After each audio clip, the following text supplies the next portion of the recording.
In this video, we'll learn about Spotlight. Obviously, we only cover features that are specific to Spotlight.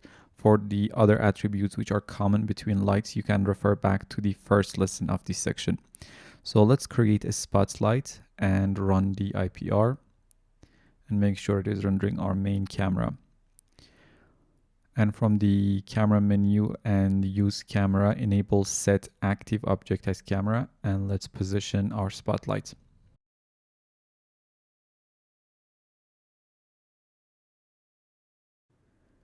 Now that is okay. Let me increase the exposure to about 1.5.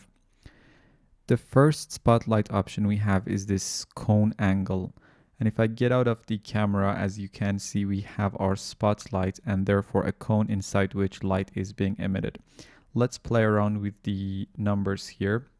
You can see how changing the cone angle affects your light.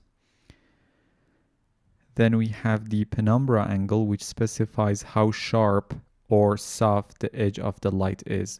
Or in another word, it specifies an area where the light's intensity smoothly falls off to zero at the cone edge. Basically, how soft or sharp the edge of the light is.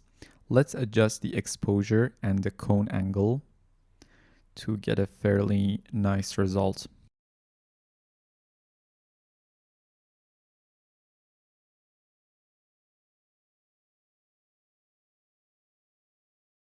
Next, we have aspect ratio. 1 means we have a circular spotlight, and as you decrease this value, you get elliptical cross-section, which can be really useful. Drop-off controls the intensity of the light at the center of the cone compared to the edges. You can change this value and see the effect.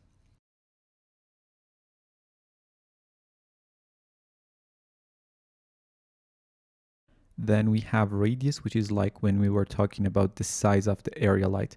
By increasing the radius, we are making our shadows softer and more diffuse, and by decreasing it, the shadows would be sharper. And if normalize was unchecked, increasing the radius not only would make the shadows softer, it would also make the light to emit more light, thus increasing the brightness of our scene. In this case, something like 5 centimeter would be nice for the radius. Next one is roundness at 1, which is by default, it gives us a circular spotlight, and by decreasing it, the spotlight would become more and more rectangular. The next parameter is lens radius. To see the effect a bit better, let me just go to the render setting and under environment rollout, add an atmosphere volume shader to the atmosphere field.